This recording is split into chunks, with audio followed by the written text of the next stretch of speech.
আসসালামু আলাইকুম। নতুন আরও একটা ভিডিওতে সবাইকে স্বাগতম। আজকে আমি আপনাদেরকে যেটা দেখাচ্ছি এটা হচ্ছে আমার পার্সোনাল ইউজের একটা মেশিন। আমি নিজস্ব প্রজেক্টে যে ওয়েল্ডিং মেশিনটা ব্যবহার করি সেই মেশিনটা কিন্তু এইটা। তো এটাকে খুলতেছি, যদিও নাটগুলো আমি আগেই খুলে নিয়েছি। তো এখন আমি আপনাদেরকে দেখাবো এর ভেতরের অবস্থাটা কিভাবে এটা তৈরি করা হয়েছে। তো এখানে দেখতে পাচ্ছেন যে খুবই হাই কোয়ালিটির পার্টস এখানে ব্যবহার করা হয়েছে। অরিজিনাল জাপানিজ মসফেট দেওয়া হয়েছে এবং দেখতে পাচ্ছেন যে ইন্ডাক্টরগুলো কপারের খুব বড় সাইজের ইন্ডাক্টর এখানে ব্যবহার করেছে। মেশিনটা কিন্তু এক কথায় ইন্ডাস্ট্রিয়াল গ্রেডের মেশিনগুলোর মতো।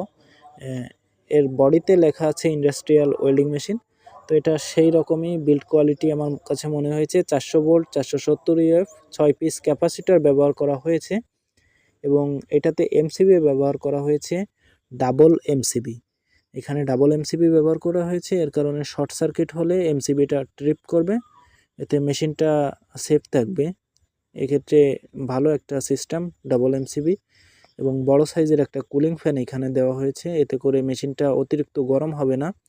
মেশিনটা ঠান্ডা রাখার জন্য খুব কার্যকরী একটা ফ্যান এখানে ব্যবহার করা হয়েছে। দেখতে পাচ্ছেন যে ফ্যানের সিস্টেমটা এমনভাবে করে দিয়েছে যাতে করে এয়ার ফ্লোটা একেবারে হিটসিঙ্কের ভিতর থেকে হয়।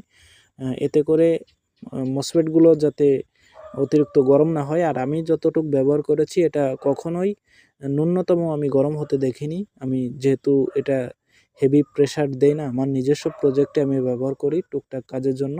তো সেক্ষেত্রে খুবই ভালো একটা সাপোর্ট এটা থেকে পাওয়া যাচ্ছে। আর আপনারা যদি ওয়েল্ডিংয়ের কাজ শিখতে চান কমেন্টস করে জানাবেন, আমি আপনাদেরকে ওয়েল্ডিং সম্পর্কে ভিডিও দেওয়ার চেষ্টা করব। আর পরবর্তীতে কী ধরনের ভিডিও চান অবশ্যই কমেন্টস করে জানাবেন। আমি পরবর্তীতে কমেন্টসের উপর ভিত্তি করে এর পরবর্তী ভিডিও আনার চেষ্টা করব।